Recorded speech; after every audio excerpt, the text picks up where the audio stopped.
Sometimes to live even is an act of courage. September is Suicide Prevention Awareness Month. And that quote is one of the various quotes that are out there in reference to the dealing and challenging bravery with understanding suicide and suicide prevention awareness.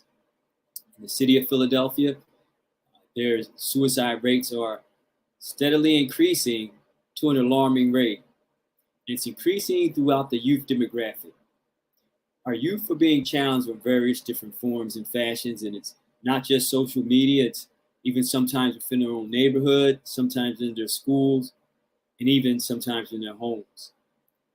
And with the ideation for suicide thoughts that are continually permeating through our youth, we have to realize and understand how we're going to be able to support and also confront and therefore prevent any more of our youth from suffering the loss of taking their own life.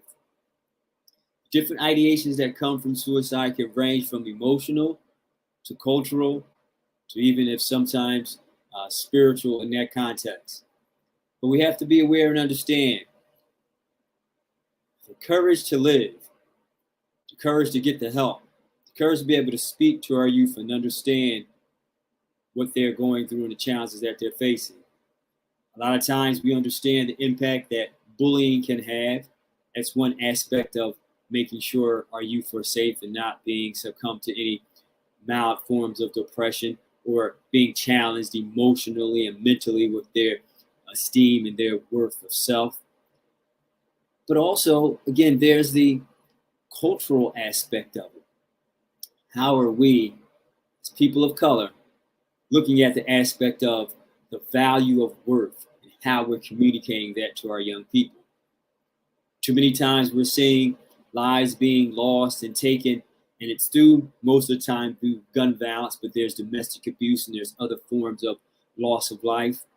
But when we look at the violence that's permeated in our city of Philadelphia and in the tri-state area and any major city for that regard, our youth are seeing the desensitivity of humanity, the no valuing of another's personhood.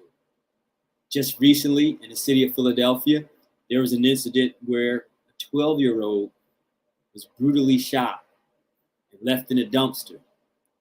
And in retaliation to the death of that 12-year-old, a 16-year-old who was a person of interest in that situation was found shot and killed as well. And the reason why I mention those, not to cause shock or not to regurgitate trauma through the media, but just to point out the ages of those two lost souls, 12 and 16. Again, this takes away the value of the life of our young people. At 12 and 16, you're talking 6 years old and 8 years old was a half point of their life, was midlife for them. They did not even come to a total understanding of who they were as a person, yet alone to grow any type of young adulthood or any adulthood in that capacity. But again, when our young people see this, it shares for them a message that our society is saying out loud. Not so much that we don't directly not care about young people, because there's a myriad of programs and services and platforms and opportunities for our young people. But yet it still screams to some young people who are, again, challenged with their wellness, challenged with their esteem, challenged with their self-value. Does anybody really care about young people? Does society care about young people? What is our young people really seeing that the world's offering to them? So understanding that we have to make sure that we're, again, not just talking to our young people. And I know I mentioned that as one of the key things we need to do. We always need to be able to communicate and talk with our young people. But we also need to be able to listen to them. I would love to get your reaction on this topic, because I would love to hear how you or anyone that you know of, organization that you may be familiar with, can be able to support these critical conversations with our young people, where we can listen to them, understand their social, emotional, mental, and depth needs that they have, that are leading them towards this path of having suicidal ideations, their lack of worth, lack of self-esteem, lack of value. And challenging enough, it's not even so that we can put them in any type of sports or any type of outlet, because most of the time those outlets and those arenas become masks that they wear. The better they are at a sport, the better they are at any type of creative endeavor, that then becomes a good mask for them to put on to antagonize themselves of the pain. And they may be seeking outward accolades. They may be comfortable with the compliments that come, but inward inside, they're really challenged and struggling. They're really suffering.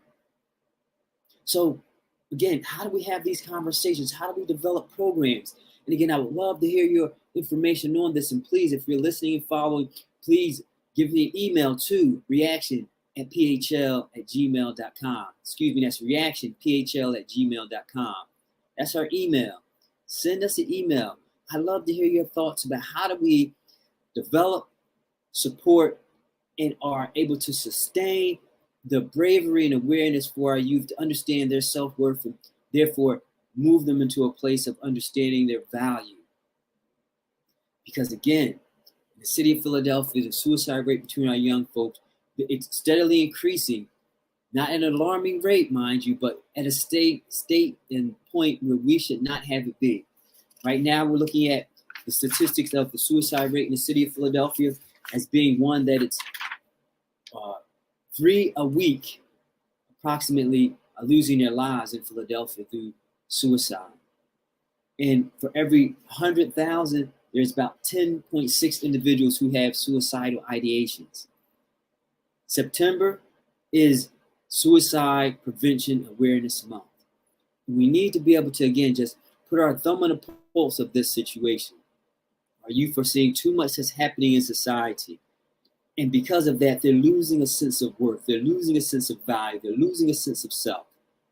And we should not have that happen. We should have our youth be able to see themselves being prosperous, see themselves growing, see themselves of having the esteem, value, and worth in society, and build that up. And yes, again, I know I mentioned sports and creative arts are not always the way that we can go, because that can be a mask, but those are still some of the healthy outlets as well. But it has to be done in a way that allows for the youth to feel that value from within, its self-worth, that understanding of themselves as a person. Now, as many people who hold to the Christian faith, they would know that there's a Bible verse that is in there that says, "You're fearful and wonderfully made. Marvelous are your works." We have to let our young people know that they are wonderfully made. They're cherished assets to our future. They are the commodity that drive our society forward and thrive and grow. Living is a courageous act, and we have to encourage our youth, even with some of the challenges that they're facing, even with some of the hardships that they may have to endure, that they are worth living. You are worth living for. Your life matters. You matter. Continue to support those who may be having suicidal ideations. Continue to support our young people across the board. Continue to be there. And let's be mindful of the situations that are happening in terms of our youth and the suicidal awareness and ideations and situations that may be occurring in our society, in our homes even. So let's keep that in the forefront of our mind. But again, I would love to get your reaction to that. Send me an email to reactionphl@gmail.com and share your thoughts, your comments, your suggestions that can be shared abroad so that we can be able to have this conversation to help our young people. And in particularly, even those who, not just young folk, but those who are having suicidal ideations as a whole. I spoke broadly about the young folk because I'm passionate about making sure we can support them. But also, I don't want to be naive without mentioning the fact that there's those who are not just our young, who are also having challenges with suicidal ideations. And we need to have conversations and support and be able to be there for them as well. So again, email me, reactionphl@gmail.com. I'd love to hear what you'd have to say. We definitely love to make sure we are putting this out there in bringing awareness to suicide prevention aspects so that our listeners and viewers can get all the help and support that they need. So, in the city of Philadelphia, we are in a transitional place politically. Right about now, as we are gearing towards the election season in November, presumed Mayor Cheryl Parker is looking to become the first Black woman to become mayor of the city of brotherly love and sisterly affection. Now, with that, there are still going to be challenges along the way. Challenges not just because of who she is as a person, being former city council member, now again, presumably will be the next mayor. But challenges because as the first Black woman of the city of Philadelphia, there may those who may think that there are some responsibilities that she still has to uphold for Black people. Now, I am not for or against Cheryl Parker, but I am trying to make a point that as we look at any of our elected officials, when it comes a point for them to be held accountable, how do we do that as people of color? And what I mean by that is that when we begin as people of color to challenge, or even I should say a Black man or a Black woman begin to challenge another Black person in political arena, for some portions of our society, they will begin to bring out that word, you're hating on them. Or, you're not supporting the sister or the brother, but in this case, I'm talking about Parker, candidate Parker. So I just am simply saying, and I love again to get your thoughts on this as well. How do we hold accountable our elected officials when those elected officials become placed into high positions and they're also a person of color? Do we or do we not still call them to task? Do we or do we not still hold them to the high level of expectations based on their political position? And it's maybe not so expectations, but just purely maybe simply accountability. His expectations may be too lofty. So I'll just say accountability. Are we still going to hold Cheryl Parker to the same level of accountability that we would hold anyone else? And again, I say that because I know from experience of having heard during the presidency of Barack Obama, there was Tavis Smiley and Cornel West, who we know they may have had some other reasons for some of their comments towards Barack Obama. And we can honestly understand that in a lot of regards and debate that one way or the other. And maybe they did have some additional axe to grind and gripes in that regard. But one thing and reason why I mentioned those two is because they were challenging some of the ideas and some of the policies and, if you will, legislation, lack thereof, or even not enough substance behind some of the things that Barack Obama did and didn't do. Now, again, this is not to say that I am supporting any of Cornel West or Tavis Smiley's comments or opinions or stances towards that situation.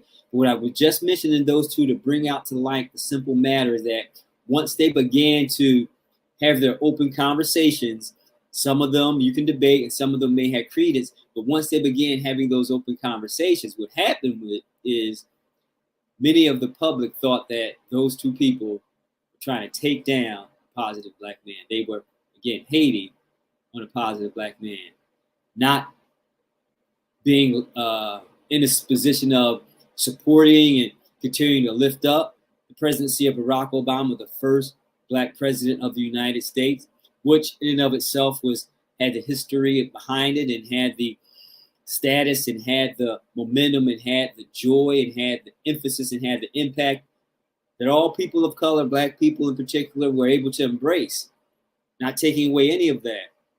But when, again, an elected official, a Black elected official, gets to a certain position, are we less than capable or less than responsible of holding them accountable to doing certain things or upholding certain areas of importance to Black people? Now, this isn't to say that we're asking for them to make everything favorable towards Black folk or people of color. I'm not saying that at all.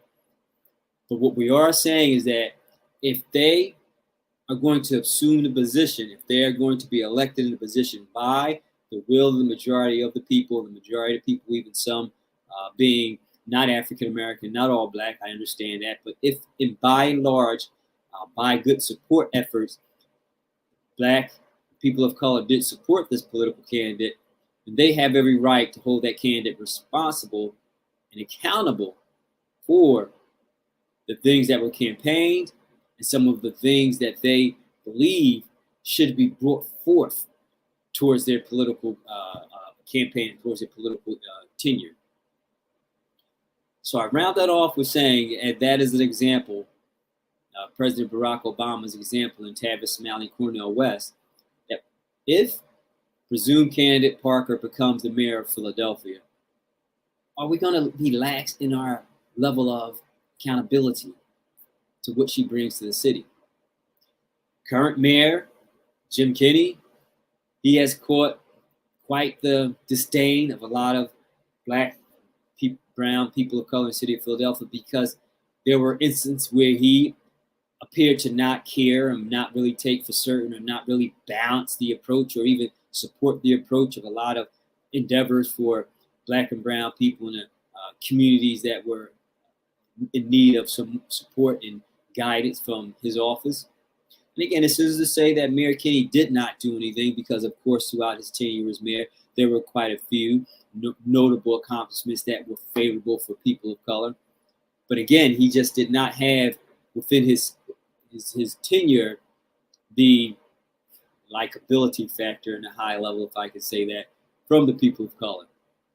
So I say that because there was a level of accountability and responsibility that they were holding Jim Kenney to as the mayor.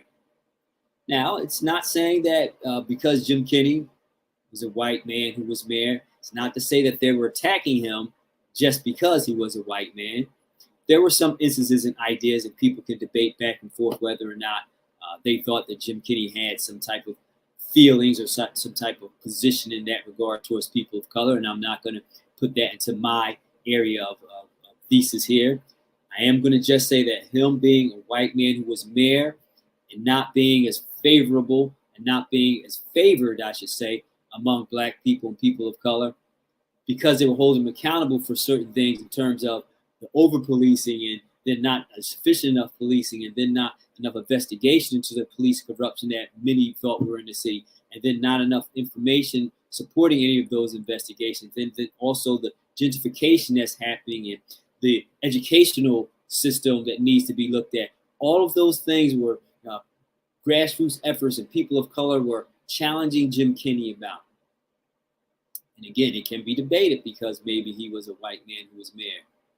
But again, transitioning back to my thought, if presumed candidate Cheryl Parker becomes mayor, are those same areas of accountability going to be presented to her in the same vein and robust way of challenging her to make changes in those aspects too for people of color?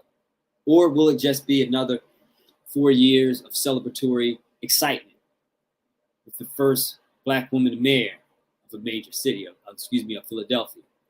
Will it be that celebratory excitement that just carries her through her whole mayor tenure? Or will there be anyone who could really come into her office and say, in regards to whatever situation it may be, will there be any black organization or individual that can be, if you will, my words, brave enough to say, Mayor Parker, you have to do better for black people? And that's not an overly brash or hateful or disrespectful approach. If it's done, of course, honorably and in the proper context, it's an honest ask of any mayor. It was an honest ask of Jim Kenney. It was an honest ask of his predecessor, and it was an honest ask throughout the annals of history. So if we don't put that same ask, again, to presumably Mayor Parker, we may be missing an opportunity to truly move our city forward. Because the gun violence in the city of Philadelphia, though it may seem to be on a place now where it's not going to be as high as it was last year, which we'll be grateful for, It's still a major issue. The educational system in our city, still a major issue. The workforce, the economics of our city, still a major issue. Career opportunities, college, all of those things are still major issues. Now, I know Candid Parker has made it prominent that she will do a lot in terms of public safety. She's made that one of her campaign agendas and items. And we then, if elected, would have to hold her accountable to that. But the accountability has to be seen in vein of what does it look like? What does community safety really look like? Will it be overly policing? Will it be so much so leaning towards making sure that the police are seen in our communities, that now that our communities don't feel like they're safe because of there's no trust in the police? Is that relationship going to be, if you will, mended or kind of massaged into a place of understanding on both parties, or will it just be an increased presence? An increased presence doesn't mean improvement. We have to be aware of that. And that could be something that, again, we can ask Candidate Parker, how's it going to look like? What is it going to really flesh itself out to be? And not within the first year, but how's it going to flesh itself out years later?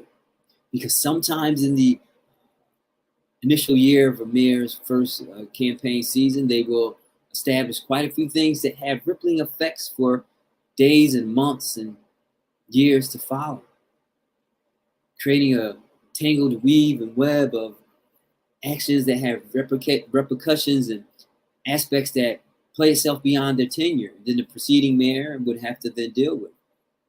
But all this can be prevented if we are in a place of holding our political candidates accountable. So again, I'd love to hear your thoughts and reactions about that. Are we going to still challenge, presumably Mayor Sherrell Parker, the same way we challenge current Mayor Jim Kenney on issues as it pertains to Black and brown folk? Or are we just going to have a celebratory joy of having the first Black woman mayor? Send me an email to reactionphl@gmail.com. I'd love to hear your thoughts and opinions about that. So, as we begin to wrap up this segment of Reaction, NFL season has started, and as always in the city of brotherly love, they're flying high on the Philadelphia Eagles. And many of you know me, know that though I live in Philadelphia and for the many plus years, I am not a direct Eagles fan, though I do support the home team. They did not have a particularly great first game, but that's just the first game. There's 16 others to go. It's just surprising and shocking, sadly, for the New York Jets, who brought in an aged but yet stellar quarterback, Aaron Rodgers, who was then on the fourth play of the game, was lost for the season due to a tear in his Achilles. It's a sad and disruptive situation for a team that has such lofty goals. And then there was the Dallas Cowboys, 40-0 against the New York Giants. Wow. And then there was the Buffalo Bills, who lost a heartbreaking game in overtime against those same New York Jets, who lost their star quarterback. So it was an up and down portion of the football day for the New York area. But again, in the city of Philadelphia, we had a victory that allowed for us to breathe easy and then look forward to the next game and hopefully a few more victories, which were easier down the road. So just wanted to give you that recap because I want to get sports, want to get your reaction on that as well as we build into reaction in that area of sports and entertainment as well. So thank you for tuning in to Reaction. But again, as always, I want to hear your thoughts about what's happening, any current event issue that you would like to share your reaction on. Want to help us begin to use this platform to think differently about things that matter most, from political to social to economical. Want to hear your reaction to it. Sometimes we'll look at an issue one way, but it can be looked at a different way if we just hear a different person's reaction to it and how it makes them feel. And also just want to point out that as you begin to round off this season of Reaction, we're going to be having some guest segments come on in a series of conversations that will really help us formulate our thoughts and position ourselves better on the things that matter most. So be on the lookout for those special episodes and special series of conversations that are going to be coming up through the Reaction YouTube channel, which I hope you're able to subscribe to and follow, which is Reaction PHL Talk Show. Follow us on YouTube, but then also follow us on every major streaming platform as well. We would greatly appreciate that. We thank you for all the support that you've been giving to us. Thank you for the opportunity of being able to have these conversations and have opportunity to, again, read your email. Send us your replies, your thoughts, your reactions. reactionphl@gmail.com. We'd love to hear what you have to say.